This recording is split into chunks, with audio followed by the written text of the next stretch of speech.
Hey everyone, in today's video I want to talk about SSERAFIM and the way a lot of people have begun to suddenly dislike them. I do want to preface this by saying that while I do not consider myself a fear nod, I do really like SSERAFIM and they would definitely be in my top 10 girl groups.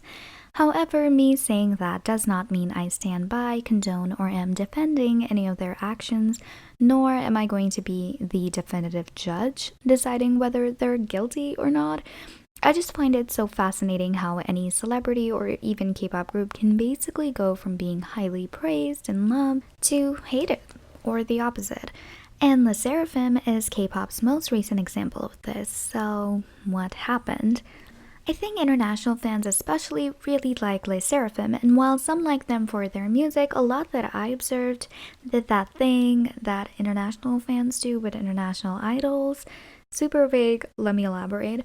I've often noticed how international fans get super fixated on the foreign member of a group, whether it be because they can relate to them more without the language barrier, or they're quirky and relatable just like me because they keep up with TikTok trends. Whatever it may be, Yunjin had your attention, do not lie. I will also say Yunjin's performance is also another huge reason why people gravitate towards her. She's an absolute natural, let's not forget that. But the fixation point becomes more relevant when we start to see why they had their recent, quote, downfall. Which I will say, fear not, fear not. If I know K-pop fandoms, they will find someone else to be angry with in like 5.5 business days, so take that as you will. While it means hate is more or less temporary, yay, it also means accountability is temporary. A point I've seen people bring up a lot is how Yunjin said she wanted to change the idol industry, and you can definitely see her idea in her self-written songs, but I think this is a case where people almost appointed her as the president of K-pop. She would bring justice against the cultural appropriation, the fat-shaming, the colorism. Our leader Yunjin, I voted for you. And while yeah, as she progresses in the industry, I'd love for her to do that. While companies are ultimately the most powerful, idols who've gotten on bigger platforms have used it to inspire change, and I don't doubt Yunjin could be one of those idols.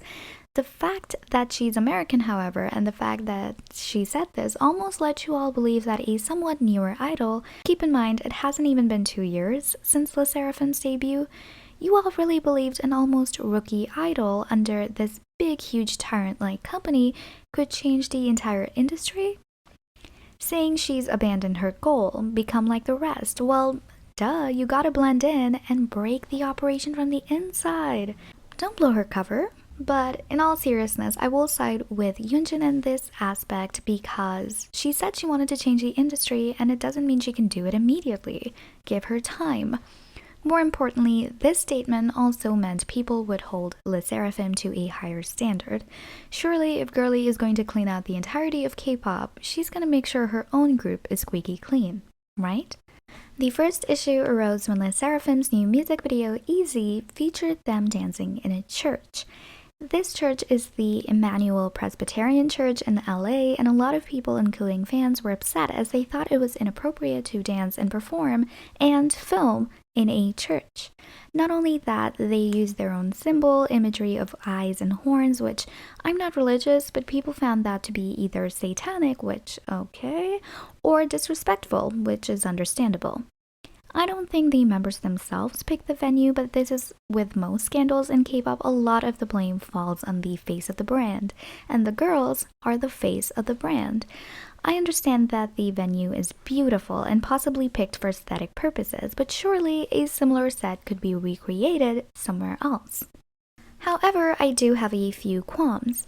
SSERAFIM or their team can't just trespass into the venue, set up this elaborate scene, film, etc. without permission, which means they had to get permission.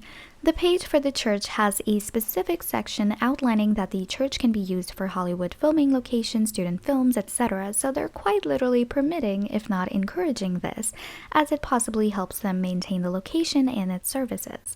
Which makes me question why SSERAFIM would get in trouble if they had proper permission.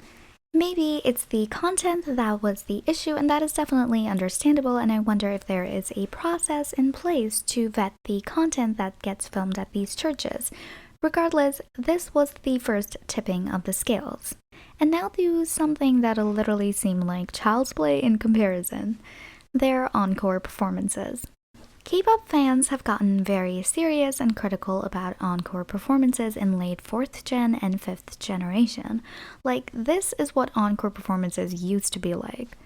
But I do understand why that may be. These days, because of the illusion of perfection that K-pop companies continue to project, live performances, especially those without excessively loud playbacks, are becoming rarer and rarer.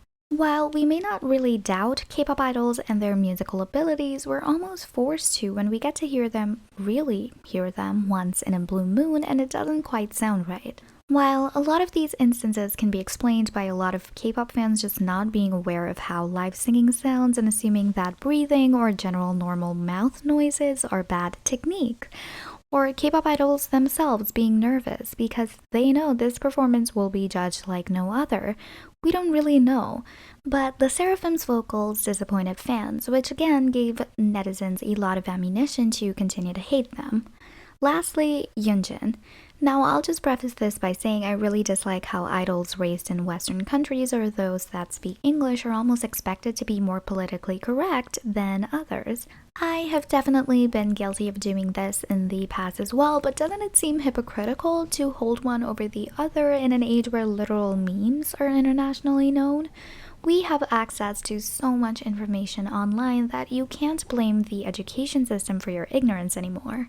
If you don't educate yourselves, then we should be able to point that out. So I can definitely understand the disappointment with idols who have shown their ignorance, Yunjin included. She was photographed drinking Starbucks, which, as a lot of us may know, is being boycotted by a lot of people due to their stance on various issues, but mostly on the genocide.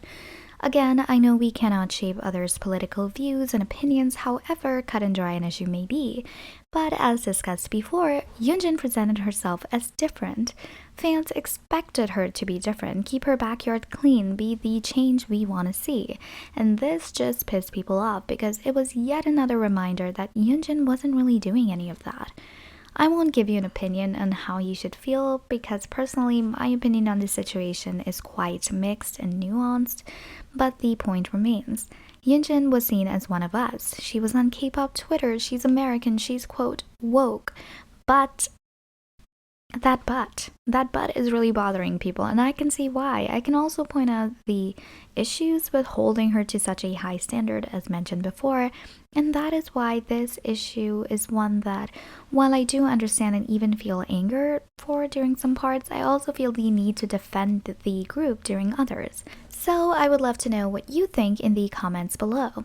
Do you think they messed up or exhibited ignorance, or do you think they're just another spoke in the cycle of K-pop's punching bags? Comment below, let me know. Like and subscribe if you found this video informational, helpful, enjoyable in any way, and I will see you in my next one.